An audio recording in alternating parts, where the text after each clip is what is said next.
नमस्कार दोस्तों, हम लोग यहाँ पे आरआरबी एलपी 2022 के पेपर में पूछे गए सवालों को कर रहे हैं। पिछले क्लास में भी हमने इस टाइप के सवाल किए थे और इन सवालों को हम लोग 10 सेकंड के अंदर बनाने वाले हैं। आप समझ सकते हैं कि रेलवे के परीक्षा में जो सवाल पूछे जाते हैं उनको 10 सेकंड के अंदर बनाया जा सकता है। कुछ एक सवाल ऐसे होते हैं जिनमें थोड़ा समय लग सकता है, लेकिन बहुत सारे सवाल ऐसे होते हैं जिनमें आप सिर्फ 10 सेकंड के अंदर सवालों को बना सकते हैं।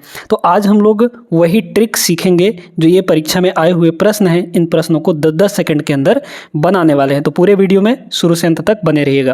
पहला सवाल बहुत प्यारा सा सवाल है। यदि एक समबाहुभुज यानी रेगुलर पॉलीगन में 20 विकर्ण है, विकर्णों की संख्या कितनी है? यहाँ पर विकर्णों की संख्या 20 के बराबर है। इस बहुभुज की भुजाओं की संख्या कितनी होगी? अब जो नंबर ऑफ डायगोनल होता है उसका फॉर्मूला आप लोग याद रखिएगा। एक रेगुलर पॉलीगन में नंबर ऑफ डायगोनल का फॉर्मूला होता है n into N minus three और डिवाइड बाई यहाँ पे 2 होता है। ये नंबर ऑफ डायगोनल का फॉर्मूला है, यानी कितने डायगोनल होंगे यहाँ से आप निकाल सकते हैं। और यहीं पे जो नंबर ऑफ डायगोनल आपको दिया गया है वो किसके बराबर दिया गया है? 20 के बराबर दिया गया है। तो ये आपका 20 के बराबर हो गया। n जो है नंबर ऑफ साइड है। अब यहाँ पे आप देखिए कि अगर 2 को उधर ले जाएंगे तो क्या होगा? ये आपका 40 बन जाएगा। अब आपको डायरेक्टली यहाँ पे अगर इसको देखें तो ये एक क्वाड्रेटिक इक्वेशन बन जाएगा। उसको कुछ नहीं करना आपको, ठीक है। इस 40 को ऐसा 2 गुणनखंड में तोड़िए, 2 फैक्टर में तोड़िए जिनके बीच में डिफरेंस 3 का होना चाहिए, क्योंकि यहाँ पे n और n-3 में 3 का डिफरेंस है ना। तो इस 40 को ऐसे लिखने के लिए तो हम लोग 10 गुणे 4 भी लिख सकते हैं, लेकिन 10 चौक 40 मतलब कि 10 और 4 में 6 का डिफरेंस होता है। तो हमको ऐसा तोड़ना है कि उनके बीच का डिफरेंस कितना होना चाहिए? 3 के बराबर। तो क्या हम इसको 8 और 5 में तोड़ सकते हैं? 8 गुणे 5 है ना, 8 गुणे 5 डिफरेंस दोनों के बीच में 3 का है।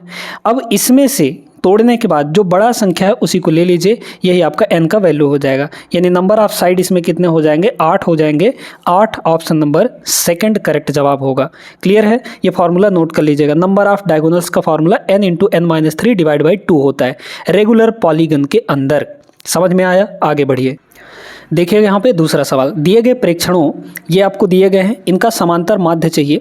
और जो लोग तरीका नहीं जानते हो क्या करेंगे? सीधे सीधे यहाँ पे सभी को जोड़ने लगेंगे और जितने जोड़ के हैं उतने से डिवाइड कर देंगे। भाई यहाँ पे 3 3 6 3 9 9 संख्या है, 9 से वो डिवाइड करेंगे। पहले तो जोड़ेंगे फिर 9 से डिवाइड करेंगे, तो इसमें बहुत सारा समय आपका जाएगा। आप थोड़ा सा अगर ऑप्शन पे नज़र डालेंगे तो ऑप्शन में सभी का यूनिट डिजिट अलग अलग है। तो आप एक काम करिए कि जोड़ने के लिए सभी का यूनिट डिजिट जोड़ लीजिए, इससे काम बन सकता है। देखिए कैसे, यहाँ पे 9 है, 9 है, 9 है, तो 9 3 27, ठीक है, मतलब यूनिट डिजिट 7 हो गया। फिर 7 के बाद यहाँ सब जगह 0 है, यहाँ पे 3 है, तो 7 और 3 कितना हो गया? 10। 10 का मतलब 0, यानी इकाई अंक अगर देखा जाए तो क्या आएगा? 0 आएगा। और डिवाइड में हम लोग क्या करेंगे? इधर सब नंबर होंगे, है ना, इधर सब नंबर होंगे, जोड़ने के बाद जो आएगा उधर लिखाया जाएगा, लेकिन लास्ट में आपका 0 होगा। डिवाइड बाई टोटल कितना करेंगे? 9 करेंगे हम लोग, क्योंकि संख्या यहाँ पे टोटल 9 है। आपको माध्य निकालना है। अब ये बताइए सिंपली कि हम लोग यहाँ पे 9 में ऐसी कौन सी यूनिट डिजिट मल्टीप्लाई कर दें कि 0 आ जाए? तो 9 में सिर्फ और सिर्फ 0 मल्टीप्लाई करेंगे तभी 0 आएगा, है ना। तो एक ऐसा संख्या ढूंढिए इसमें कि जिसका यूनिट डिजिट 0 हो, तभी तो यूनिट डिजिट 0 मल्टीप्लाई करेंगे तो यहाँ पे 0 आएगा। और ऐसी एक ही संख्या आपके पास है जिसका इकाई अंक 0 होगा। ऑप्शन नंबर डी इसका करेक्ट जवाब हो जाएगा। समझ में आया सभी को कैसे सवालों को निपटाना है, वो भी चुटकियों में, बहुत कम समय के अंदर। बहुत सारा समय आपके पास नहीं होता है तो आप लोग इसको जोड़ने लगें, फिर डिवाइड बाई 9 करें, तब तक में तो आपका समय गया, ठीक है ना। चलिए अगले प्रश्न पे चलते हैं। अब देखिए इसको, नंबर सिस्टम का ये जो टाइप है ना, इस टाइप को आप डायरेक्टली ऑप्शन से ही लगाया करिए। बेसिक से लगाएंगे तो बहुत सारा समय लग जाएगा। इसमें क्या बोला? 2 अंकों की एक संख्या है, अंकों को पलटने पर जो संख्या प्राप्त हो रही है उन दोनों का योग 99 के बराबर है। संख्या और पलटने पर प्राप्त संख्या दोनों का योग 99 है। यदि संख्या के अंकों का अंतर 5 के बराबर दिया है, आप ऑप्शन पे चलिए। देखिए 2 और 7 5 का डिफरेंस, 8 और 3 5 का डिफरेंस, 1 और 6 5 का डिफरेंस, 1 और 8 यहाँ 7 का डिफरेंस है, तो ये तो आपका पहले ही नहीं होगा क्योंकि अंतर 5 का होना चाहिए। अब इनमें से देखना है, ठीक है। पहला कंडीशन देखिए, अगर ये हमारा संख्या होता तो इसके अंकों को पलटने पर कौन सी संख्या बनती? 7 और 2 को पलट देंगे तो 7 और 2 बन जाएगा, है ना। 2 और 7 को पलटेंगे तो 7 और 2 बनेगा। क्या इन दोनों का सम 99 आएगा?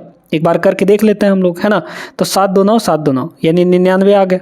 बस यही आपका करेक्ट जवाब होगा, क्योंकि हमारे स्टेटमेंट को जो पूछा गया था हमारे क्वेश्चन में, उस स्टेटमेंट को ये सेटिस्फाई कर रहा है।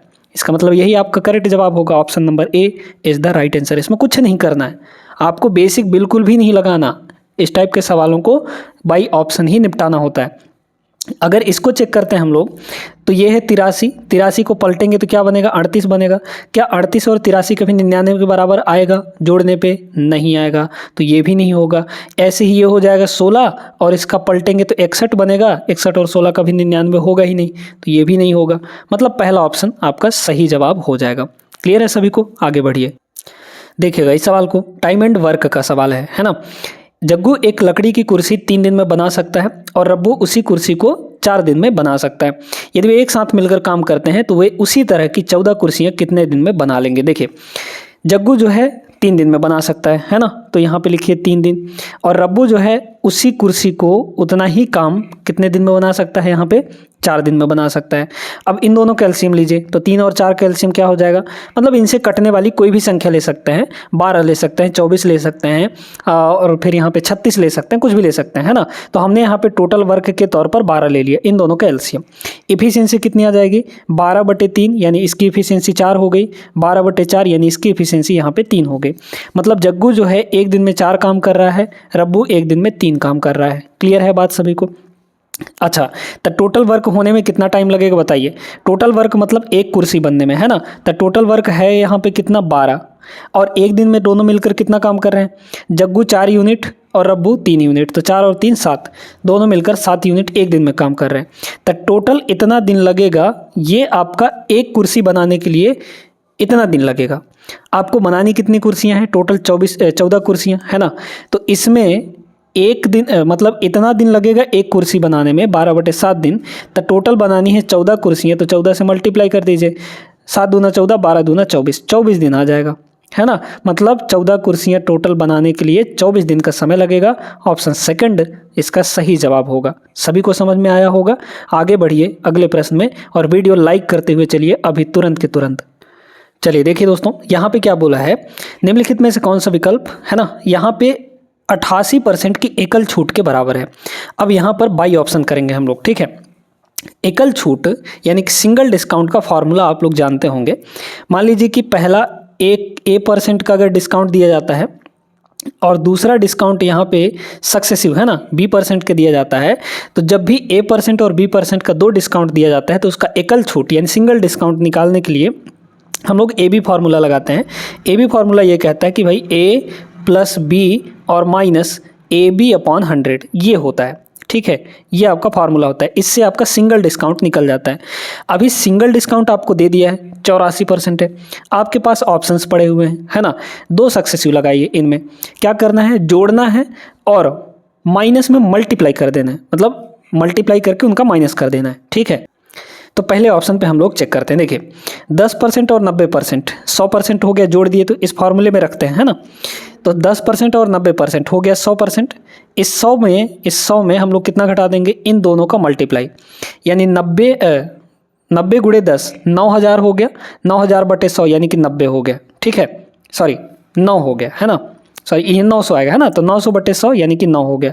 तो ये हो गया 9, मतलब 100 में से 9 घटाएंगे तो 91% आएगा। क्या 84% के बराबर आया? नहीं आया, तो पहला ऑप्शन नहीं होगा। इसी तरीके से इसको देखें, यहाँ पे 40 और 60 100 हो जाएगा।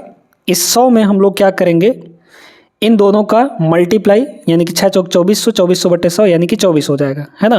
तो ये हो गया 24। क्या ये 84 के बराबर आएगा? बिल्कुल भी नहीं आएगा, तो ये ऑप्शन भी नहीं हुआ। इसी तरीके से इन दोनों को देख लीजिए, तो 70 30 100, 100 - 7 = 21, 100 - 21 करेंगे तो आपका आ जाएगा कितने के बराबर, 79 के बराबर। तो ये भी आपका ऑप्शन नहीं होगा, बचा एक ही है, यही वाला हो जाएगा। कैसे?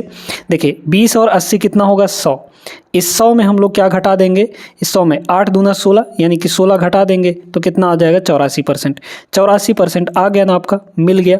तो यही ऑप्शन आपका करेक्ट जवाब होगा। Option number D is the right answer. आप इनको आँखों से भस्म कर सकते हैं ऐसे सवालों को, बस ये तरीका थोड़ा सा पता होना चाहिए, है ना। और प्रैक्टिस करेंगे तभी ये तरीके आपको बनेंगे भी। तो उम्मीद करते हैं समझ आया होगा। आगे बढ़ते हैं।